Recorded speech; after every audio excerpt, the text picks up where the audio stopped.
Jeff Passan is joining us on loan from the mothership, their baseball insider.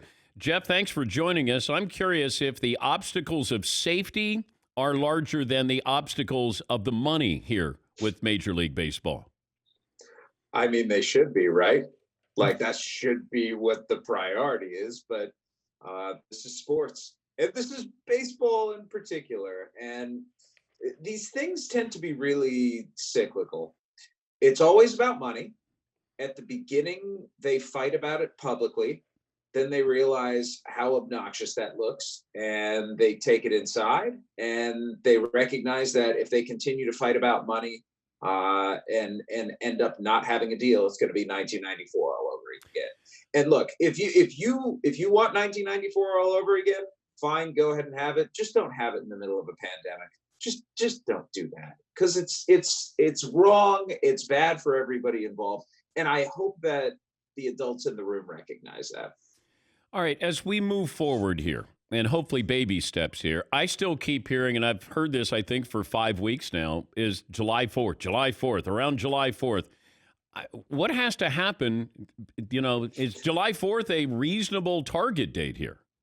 Yeah, I think it's realistic. We're looking at like 2 or so weeks to negotiate this deal, maybe 2.5 weeks. And if it gets done, the Major League Baseball then needs to go and secure approval from all of the governors in whom state they're trying to play. They've already been doing that. Gavin Newsom yesterday in California talked about it. Mike DeWine told reporters at ESPN that he talked with Rob Manfred. So get gubernatorial support, get mayoral support, get White House support, get doctor support.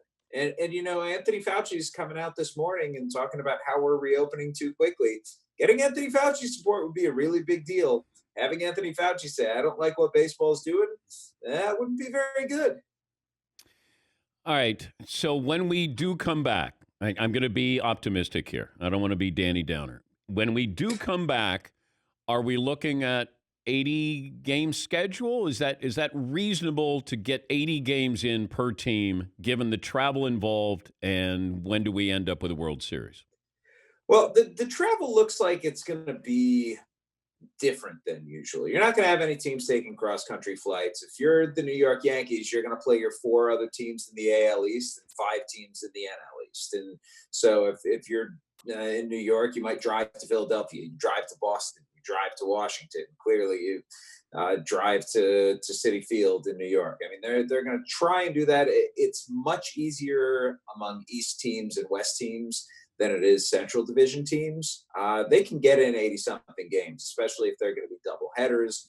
And I think what MLB is hoping for in its proposal is finishing out the World Series early in November. There's a lot of concern, Dan, and understandably so, that a second wave is going to hit at some point. And if that second wave hits, they don't want it to be, say, during November when they're in the middle of their postseason and they have to cancel it. Can you expect baseball prior to the first week of July?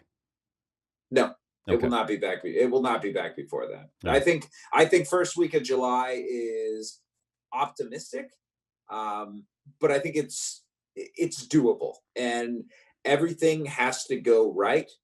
And we're living in an era where everything does not go right.